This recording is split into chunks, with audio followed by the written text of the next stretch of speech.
अनकही अनसुनी कहानियाँ जानिए काज न्यूज़ के संग। मैं उमर कंगाड़ी और आप देख रहे हैं काज न्यूज़। आखिरकार इलेक्शन हो गए और इदारों ने जिस तरह पीटीआई को कंटेस्टेड करने की कोशिश की, उससे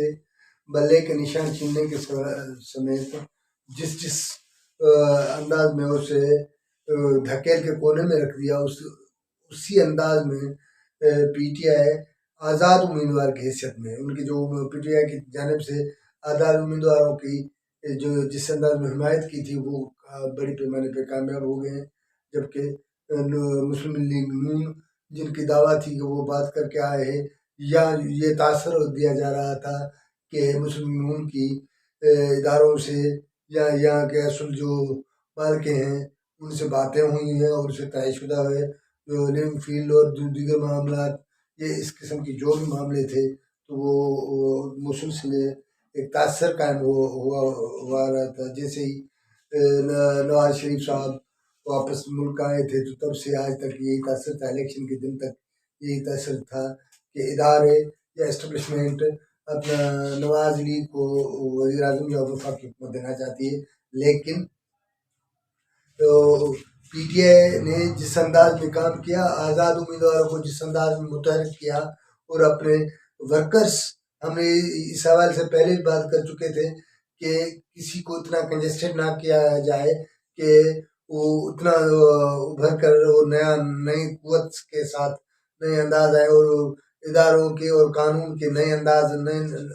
निशानात खड़े कर लें। तो वही तासर कायम हुआ है, वही मामला सामने आया है। जिस अंदाज में पीटीआई को कंजेस्टेड करने की कोशिश की गई तो पीटीआई ने तो बावजूद इसके कि उसको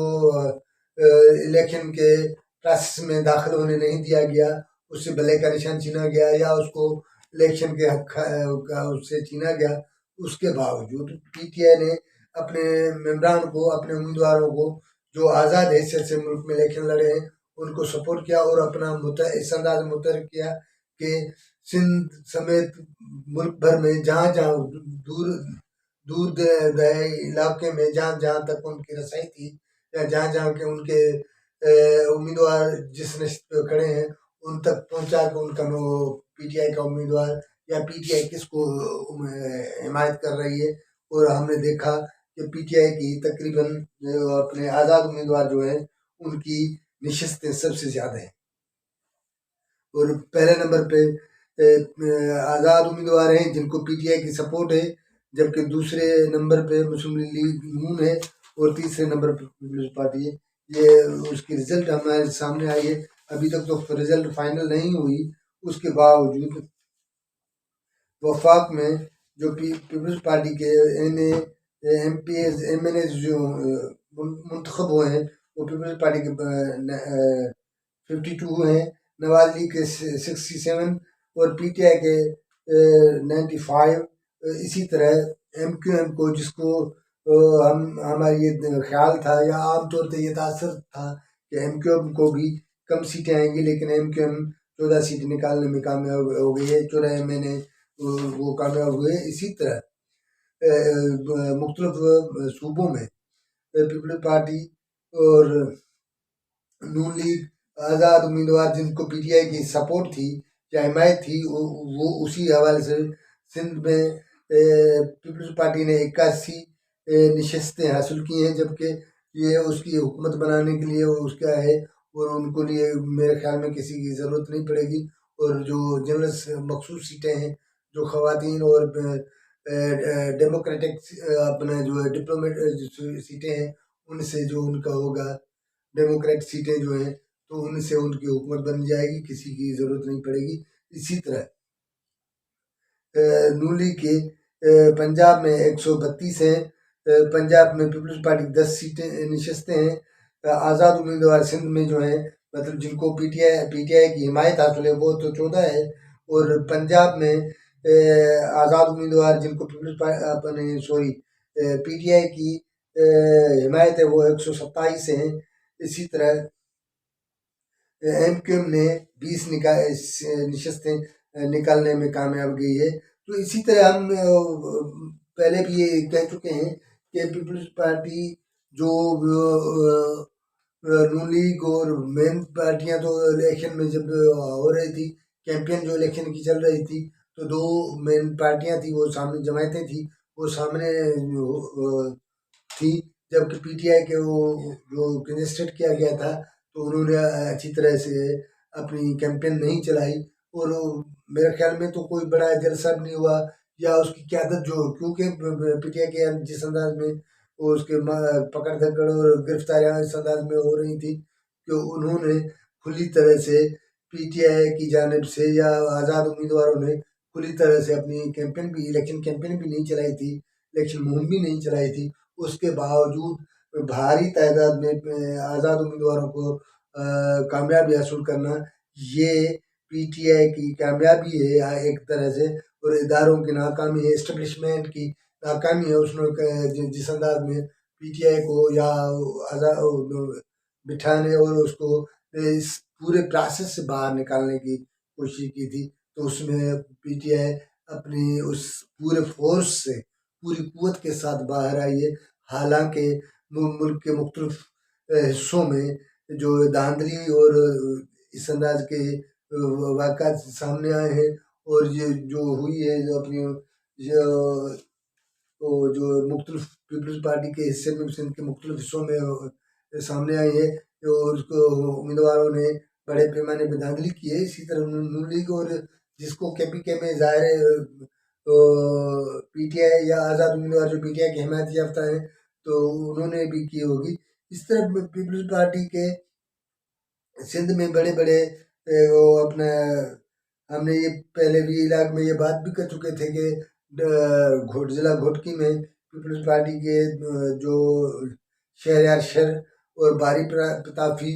को शिकस्त आएगी, और उसके हमने क्यों आएगी उस पूरे एक बात की थी। इसी तरह से सिंध में जो इस अंदाज में एमक्यूएम ने सीटें निकाली हैं, या ये जो जो भी है, अब ज़ाहिर दूसरे इलेक्शन का फेज़, जो पहला फेज़ मुकम्मल हो गया है। कुछ तकरीबन बाकी थोड़ी नशस्तों के नतायज आने हैं। उसके बाद जो दूसरी फेज़ होगा इलेक्शन का, जो दूसरा फेज़ होगा, दूसरा मरहला होगा कि वो हुकूमत बनाने और इत्तेहाद के जो नए सिर में होने मामले हैं। तो अब ये कहा ये जा रहा है कि इस हवाले से आसिफ अली जरदारी साहब सरगर्म हो गए हैं। वो तो कल यहाँ से इस्लामाबाद पहुँचे थे, वहाँ किससे मुलाकात की है। ज़ाहिर है वो कहा ये जा रहा है कि उसकी शहबाज शरीफ साहब से मुलाकात है, इमरान खान से भी उसको मिलने की बातें चल रही हैं, तो उसने उससे मिलने की कोशिश की है। तो हुकूमत बनाने के लिए पीपल्स पार्टी की पहली ख्वाहिश होगी कि वो पीटीआई को तरजीह दें, और दूसरी नंबर पे वो ज़ाहिर है यही बनेगा कि पीपल्स पार्टी और नून लीग की हुकूमत का जो मामला आ गया वो एक दूसरे से होगा। तो अब ये उससे पहले जिस अंदाज में, जाराना अंदाज में बिलावल भुट्टो जरदारी साहब पीपल्स पार्टी की क़यादत जो नून लीग के खिलाफ सख्त लहजा अख्तियार कर रखा था, तो वो हम और तज्ज़िया निगार या जो इस मामले जो पूरी इलेक्शन मरहले पे या सियासत पे नज़र रखने वालों का ख्याल था कि बावजूद इसके कि पीटीएम में नून लीग और पीपल्स पार्टी इकट्ठा थी, 18 माह हुकूमत भी की थी, उसके बावजूद उन्होंने खुसूसन बिलावल भुट्टो जरदारी साहब के बड़े सख्त लहजे से चैलेंज थे अपने नून लीग को, नवाज शरीफ साहब को और शहबाज शरीफ को, मुसलसल उसके खिलाफ बातें कर रहा था। तो अब ये फेज़ आया है कि देखते हैं कि बज़ाहिर तो ज़ाहिर 97 की करीब सीटें हैं कि आज़ाद उम्मीदवार को, जिनको पीटीआई की हिमायत हासिल है, तो ज़ाहिर है कि पहला तो उनका बनता है। अब उसके लिए ये जो अगर ये हमने कल भी व्लॉग में कहा है कि मुस्लिमीन मजलिस मुस्लिमीन जो उनके साथ उनकी बातें हुई हैं, अगर उनसे मामले बन गए तो ज़ाहिर है ये हुकूमत बनाने की पोजीशन में होंगे। इसी तरह केपी के आज़ाद उम्मीदवारों के है, ज़ाहिर वहाँ भी उनका यही होगा कि इत्तेहाद करके वो मजलिस मुस्लिमीन के साथ इत्तेहाद करके हुकूमत बना सकते हैं। दीगर सूरत में अगर ये बात भी हो सकती है, अगर इनका नहीं हुआ तो पीपल्स पार्टी और नून लीग बशमूल एमक्यूएम या एमक्यूएम का ये रवायत रही है कि वो मुख्तलिफ हुकूमतों के साथ हमेशा साथ रही है, मुख्तलिफ पार्टियों के इत्तेहाद करके वो उनके साथ रही है। तो इस मरतबा उसके 14 MNAs हैं, उसके पास 14 सी नशस्तें हैं, तो ज़ाहिर है उसका भी अपना होगा। ये नहीं बन सकती तो पीपल्स पार्टी और नून लीग की आपस में अगर बनाना चाहें तो कोalition में हुकूमत बन सकती है। तो ये सारी सूरत हाल ये है कि अब ज़ाहिर पहला हक तो PTI को होगा, जो आज़ाद उम्मीदवारों को होगा, वो ज़ाहिर है अपने बेहतर अंदाज में जो भी उन्होंने फैसला करें, ज़ाहिर इस मरहले पे उनका फैसला होगा। बैरिस्टर गोहर और दीगर जो टॉप क़यादत है PTI की, वो फैसला करेंगे और बानी चेयरमैन इमरान खान साहब भी उसकी बात होगी। तो ये जो हम इससे पहले एक बार फिर एक बात को दोहराएं कि हमने पहले भी ये अर्ज़ किया था कि इदारे अपने दायरों में रहकर काम नहीं करेंगे तो ऐसी सूरत होगी जो अब सामने आई है। जिस तरह इदारों ने इस्टेब्लिशमेंट ने PTI को बिठाने के लिए, उसको कुचलने के लिए, उसको इस पूरी जमहूरी प्रोसेस से निकालने के लिए जो तौर तरीके अख्तियार किए थे, उसका नतीजे सामने आए हैं कि PTI उस अंदाज में, उस फोर्स में इलेक्शन नशस्तें हासिल की है और टॉप नंबर पे बिल्कुल मुल्क की सतह पे सरसरी में है, उसकी सबसे ज़्यादा नशस्तें हैं। तो अब वो हुकूमत भी बना सकते हैं। अगर ये हुकूमत बनती है तो डेफिनेटली इस्टेब्लिशमेंट के लिए एक नया चैलेंज होगा। ज़ाहिर है कि वो PTI जिस अंदाज में खड़ी है तो वो तो अगर बातें होती तो पहले होती, अभी तो एक नया अंदाज होगा। ज़ाहिर है ये देखने वाला अंदाज होगा कि इस्टेब्लिशमेंट और PTI इस अंदाज में खड़ी होती हैं, क्योंकि कल तो इलेक्शन का फेज था, उनको इस्टेब्लिशमेंट सुप्रीम कोर्ट या इलेक्शन के अदालतों की मार्फत उसको कंटेस्टेड करने के लिए मुख्तलिफ तरीके अख्तियार किए गए, लेकिन अभी तो उन सारे मराहल से गुजर आए हैं। वो कानूनी पेचीदगियाँ PTI आज़ाद उम्मीदवार उसके जो भी मराहल थे उससे निकल के आए हैं। तो अब देखते हैं कि ये क्या ये सूरत हाल कहाँ रुकती है। फिलहाल तो ये कंडीशन सामने आ रही है। अगर और इस्टेब्लिशमेंट की ज़ाहिर अल्टरनेटिव कोशिश ये होगी कि वो मुस्लिम लीग नून और पीपल्स पार्टी को जगह पे बिठाए और हुकूमत उनके हवाले करे। लेकिन ये उसका जो इत्तेहाद और मुस्लिम मजलिस मुस्लिम जिसके या किसी तंजीम से या जिससे भी PTI या आज़ाद उम्मीदवार इत्तेहाद बनाते हैं तो वो तो सामने आएगा। एक मरहला ये भी आएगा कि